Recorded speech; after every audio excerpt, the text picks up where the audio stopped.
사랑하고 축복합니다. 오늘도 새날을 주신 그 하나님께 감사와 찬송을 올려드리며 우리 예수님의 십자가의 사랑으로 승리하는 하루가 되시기를 축복합니다. 오늘 말씀은 하나님을 아는 지식이 풍성하십시오라는 제목으로 함께 말씀을 나누고자 합니다. 오늘 말씀 본문은 잠언 19장 1절에서 14절까지의 말씀입니다. 제가 봉독합니다. 가난하여도 성실하게 행하는 자는 입술이 패역하고 미련한 자보다 나으니라. 지식 없는 소원은 선하지 못하고 발이 급한 사람은 잘못 가느니라. 사람이 미련함으로 자기 길을 굳게 하고 마음으로 여호와를 원망하느니라. 재물은 많은 친구를 더하게 하나 가난한즉 친구가 끊어지느니라. 거짓 증인은 벌을 면하지 못할 것이요 거짓말을 하는 자도 피하지 못하리라. 너그러운 사람에게는 은혜를 구하는 자가 많고 선물 주기를 좋아하는 자에게는 사람마다 친구가 되느니라. 가난한 자는 그의 형제들에게도 미움을 받거든 하물며 친구야 그를 멀리하지 아니하겠느냐. 따라가며 말하려 할지라도 그들이 없어졌으리라. 지혜를 얻는 자는 자기 영혼을 사랑하고 명철을 지키는 자는 복을 얻느니라. 거짓 증인은 벌을 면하지 못할 것이요 거짓말을 뱉는 자는 망할 것이니라. 미련한 자가 사치하는 것이 적당하지 못하거든 하물며 종이 방백을 다스림이라. 노하기를 더디하는 것이 사람의 슬기요 허물을 용서하는 것이 자기의 영광이니라. 왕의 노함은 사자의 부르짖음 같고 그의 은택은 불 위에 있을 같으니라. 미련한 아들은 그의 아비의 재앙이요 다투는 아내는 이어 떨어지는 물방울이니라. 집과 재물은 조상에게 상속하거니와 슬기로운 아내는 여호와께로 말미암느니라. 아멘. 여러분, 아는 것이 힘이다라는 말이 있지요. 알아야 대처할 수 있고 알아야 문제를 해결할 수 있고 알아야 병을 고칠 수 있다라는 그런 의미의 말입니다. 그래서 그런지 병은 소문을 내야 한다라고 얘기하지요. 그래서 그 병을 치료한 사람들의 그 도움과 또 그 방법들을 통하여서 빨리 회복할 수 있는, 고칠 수 있는 길들이 의외로 많이 열린다라는 것입니다. 알아야 처할 수 있고, 알아야 대처할 수 있고, 알아야 고칠 수 있고, 알아야 회복할 수 있다라는 것입니다. 여러분, 우리는 이 땅에서 살아가는 성도입니다. 성도는 하나님 아버지를 잘 알아야 하지요. 하나님 아버지의 사랑, 그분의 마음, 그 아버지의 뜻, 그리고 아버지 하나님의 그 인도하심을 저희는 정말 잘 알아야 합니다. 여러분, 호세아 6장 3절에 보면 이런 말씀이 있죠. 그러므로 우리가 여호와를 알자, 힘써 여호와를 알자. 그의 나타나심은 새벽빛같이 어김없나니 비와 같이 땅을 적시는 늦은 비와 같이 우리에게 임하시리라 하니라. 이스라엘 백성들을 향하여서 호세아 선지자는 하나님을 힘써 알아야 한다라는 것입니다. 하나님을 알아야 한다는 이 메시지, 이 주제가 오늘 호세아 6장 3절 이 말씀보다 더 강하게 우리에게 주실 말씀은 좀 없는 것 같아요. 하나님을 힘써 알자라는 겁니다. 오늘 본문에서도 여러 가지 이 잠언의 주제가 있는데 2절 말씀에 하나님을 아는 지식이 얼마나 중요한지를 우리에게 말씀해주는 동일한 맥락의 구절이 있습니다. 2절 말씀에 보면요.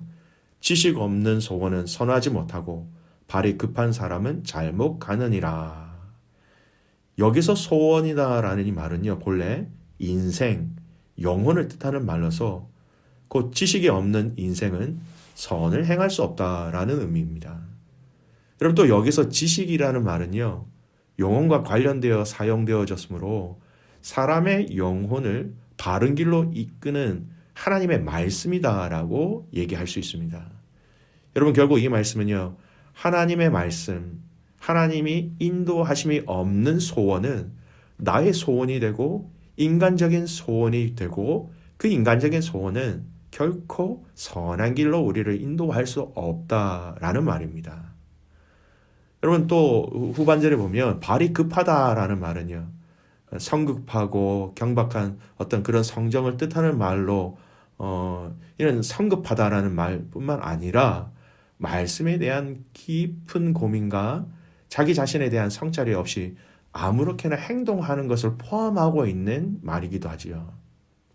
그래서 말씀의 인도를 받는 것이 올바른 인생의 목표점에 도달하는데 얼마나 중요한지 오늘 짧은 이 2절의 말씀은 분명히 정확하게 우리에게 교훈하고 있습니다. 여러분, 만일 어떤 사람이 가고자 하는 목적지가 있다면 그냥 막무가내로 갈 수는 없을 것입니다. 그 목적지에 도달하기까지 경유하는 지점들을 정확하게 포착하고 올바른 경로를 택해야 하지요. 그렇게 할 때 여러분 그는 목적지에 안전하게 제대로 도착할 수 있습니다. 이를 위해 사람들은 먼저 지도를 만들었고요. 그것을 잘 이용할 경우 보다 효과적으로 원하는 목적지에 도달하는 것은 당연한 것입니다. 또 오늘날의 경우 이미 저장되어 있는 프로그램에 출발지와 도착지를 입력하면 가장 가까운 길부터 시작해서 현재 도로의 상황을 감안해서 가장 빨리 갈 수 있는 그 길 안내하는 것, 우리가 GPS 서비스라고 그러죠. 그 GPS 서비스를 이용한 내비게이션 제품들이 얼마나 많이 있습니까? 그래서 이 제품을 구입한 사람들은 별다른 도로에 대한 지식이 없어도 이 안내에 따르기만 하면 목적지에 쉽게 도착할 수 있는 것이죠. 그런데 어떤 사람이 원하는 목적지에 도달하기 위해 그 길을 안내하는 가이드와 같은 역할을 하는 사람이나 기계 없이 그 길을 간다면 여러분 어떻게 될까요? 그는 수많은 수고, 수많은 고생들을 감내해야 할 것이고 그가 원하는 목적지에 도달하지 못할 경우도 있습니다. 이런 여러분 우리의 인생도 마찬가지 적용될 수 있습니다. 우리 인생은 그저 아무 목표도 목적지도 없는 인생이 아니지요. 각자의 인생이 다 다르지만 저마다의 인생은 나름대로 가야 할 길이 있고 도달해야 할 목적지가 있습니다. 우리 인생에 불필요한 길, 그릇된 길뿐만 아니라 목적지에 도달하는 것을 방해하는 온갖 장애물들이 곳곳에 놓여져 있습니다. 하나님께서는 이 같은 우리의 인생을 바른 길, 온전한 길로 인도하시기 위해 당신의 말씀인 이 성경을 우리에게 허락하셨습니다. 이는 우리를 창조하신 하나님이 우리에게 가장 필요한 것, 우리가 마땅히 걸어가야 할 길과 피해서 가야 될 그 길들을 조목조목 하나하나 지적하신 그야말로 인생의 정확한 참 지도다라고 말씀드릴 수가 있지요. 여러분 이보다 더 정확하고 완벽한 지도 없다라는 것입니다. 그래서 여러분 모세는 이 사실을 너무나도 잘 알았기 때문에 가나안 입성을 앞둔 모압 평지에서 신명기 말씀을 통해서 이스라엘 자손들에게 무엇보다도 하나님께서 주신 신령한 지혜의 말씀을 가슴 깊이 새겨 두어야 할 것을 계속해서 힘주어 강조하였지요. 또한 본인들뿐만 아니라 이 살아계신 하나님의 말씀을 자녀들에게도 가르쳐서 그들의 인생의 가장 중요한 원칙으로 삼게 해야 한다라고 역설의 거듭을 강조하면서 또 강조하였습니다. 모세의 충고에 여러분 귀를 기울이지 못한 그들의 후손들은 좋은 땅을 얻고도 결국 내어 쫓기는 비참한 처지에 놓이고 말았습니다. 여러분 이와 관련해서 하나님께서는 호세아 4장 6절 말씀에 이렇게 이야기하십니다. 내 백성이 지식이 없으므로 망하는도다. 네가 지식을 버렸으니 나도 너를 버려 내 제사장이 되지 못하게 할 것이요 네가 네 하나님의 율법을 잊었으니 나도 네 자녀들을 잊어버리리라. 호세아 선지자를 통해서 하나님은 분명히 이스라엘 백성들의 멸망의 이유가 여러분 바벨론이라는 나라를 이야기하고 있지 않습니다. 다른 외부적인 내용과 외부적인 요소 때문이라고 얘기하시는 것이 아니라 하나님을 아는 지식이 없었기 때문이다라고 얘기하고 있습니다. 이스라엘 백성들은 하나님에 대한 지식이 없었습니다. 하나님의 율법을 잊었습니다. 심지어 하나님 존재조차도 망각하였습니다. 그래서 하나님은 진노하셔서 나도 너희들을 버린다. 나도 너희들을 잊어버리리라. 이렇게 진노하시면서 그들을 책망하신 것이지요. 오늘 저와 여러분은 여러분 성경, 우리에게 주신 이 성경을 가지고 있습니다. 하나님을 마음껏 알 수 있는 이 성경을 우리 손에 쥐어 주셨지요. 얼마 전까지만 해도 여러분 개인이 성경을 가지고 읽는다라는 것은 몇 세대 전에는 불가능한 일이었습니다. 근데 지금은 어떻습니까? 이 말씀을 쉽게 접합니다. 이렇게 쉽게 접하게 하신 그 이유와 목적이 무엇일까요? 말씀을 통하여 하나님을 더 깊이 알아가기를 하나님은 원하시는 것입니다. 그리고 여러분 우리가 그 말씀을 쉽게 접하면 접할수록 우리가 하나님 앞에서 부르짖어야 할 것이 있습니다. 여러분 이 말씀의 깊이와 넓이와 능력이 온전히 우리에게 부어짐으로 말미암아 우리가 하나님의 이 말씀을 아는 것을 넘어서서 우리의 삶 속에서 이 말씀의 능력을 맛보고 누리고 체험하고 우리의 삶의 실제와 열매로 하나님을 알아가는 것, 하나님을 경험하는 것을 하나님은 너무나 원하고 계십니다. 매일매일 아침에 묵상하는 이 살아계신 하나님의 말씀, 이 말씀이 성령님의 조명하심으로 인하여서 여러분 우리의 영혼 깊은 곳까지 이 말씀이 우리를 터치하시고 중요한 하나님 나라의 비밀, 깊은 비밀이라도 다 깨달아 아는 은혜가 있기를 소원합니다.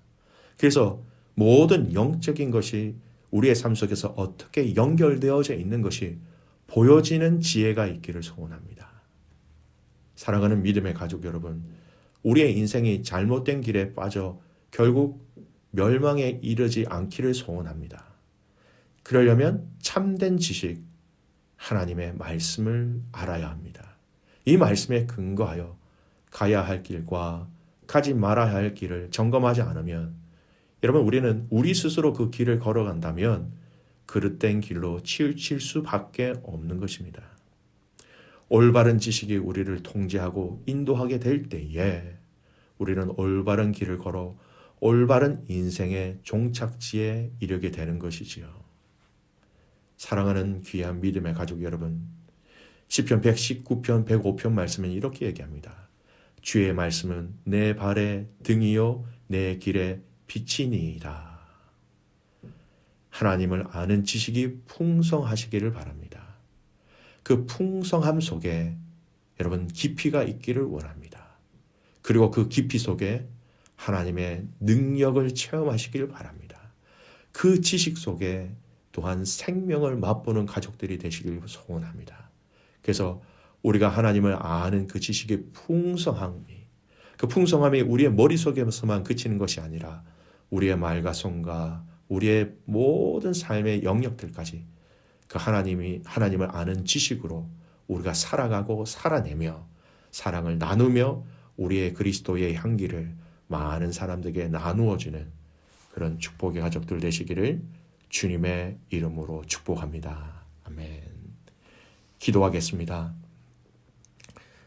살아서 역사하시는 우리의 아버지가 되시는 하나님 아버지, 오늘 이 시간 하나님을 아는 그 지식을 우리에게 풍성히 허락하여 주시옵소서. 특별히 말씀을 통하여 하나님을 알아가게 하여 주십시오. 지식적인 것으로 그치지 않게 하여 주시고 살아계신 하나님의 말씀의 그 능력을, 살아있음을, 역사하심을 경험케 하여 주시옵소서. 말씀이 우리를 이끄실 때 그 말씀에 우리가 순종하게 하여 주십시오. 자복하게 하여 주십시오. 뒤를 돌아보지 않게 하여 주십시오. 그래서 이 말씀을 통하여서 기도하며 말씀을 통하여 살아가며 말씀을 통하여 우리에게 주신 삶을 살아갈 때에 하나님 이 말씀의 지식을 풍성하게 하심으로 말미암아 우리의 영혼이 살지게 하시고 우리의 영혼이 기쁨과 평강을 누리게 하여 주시옵소서. 하나님, 내일 주님 앞에 올려드리는 하나님 그 예배가 있는 날입니다. 거룩한 이 주일날 믿음의 가족들이 각각 믿음의 예배 공동체 가족들과 함께 예배할 때에 그 예배 가운데 하나님 은혜를 더하여 주시옵소서. 하나님의 능력을 허락하여 주십시오. 하나님의 임재를 경험하게 하여 주십시오. 예배 가운데 하늘의 귀한 만나를 먹음으로 말미암아 우리의 영혼이 소생케 되어지는 것을 경험케 하여 주시옵소서. 공동체 가운데 육체의 연약함들, 하나님 마음의 연약한 자들, 상처 입은 자들, 낙심한 자들 하나님 고쳐주시고 회복시켜 주시고 함께 주님 앞에 부르짖을 때에 들으시고 응답하시는 것을 경험케 하여 주시옵소서. 학생부와 초등부 수련회가 있습니다. 이 수련회 가운데 예비하신 하나님의 은혜를 더하셔서 주님의 영광을 맛보는, 주님의 영광을 보는 모든 아이들 예배가 되게 하여 주시옵소서. 오늘도 주님 주신 능력으로 함께 감사하며 함께 승리하며 살아가기를 간절히 소원하고 살아서 역사하시는 예수 그리스도의 이름으로 감사하며 기도드리옵나이다. 아멘.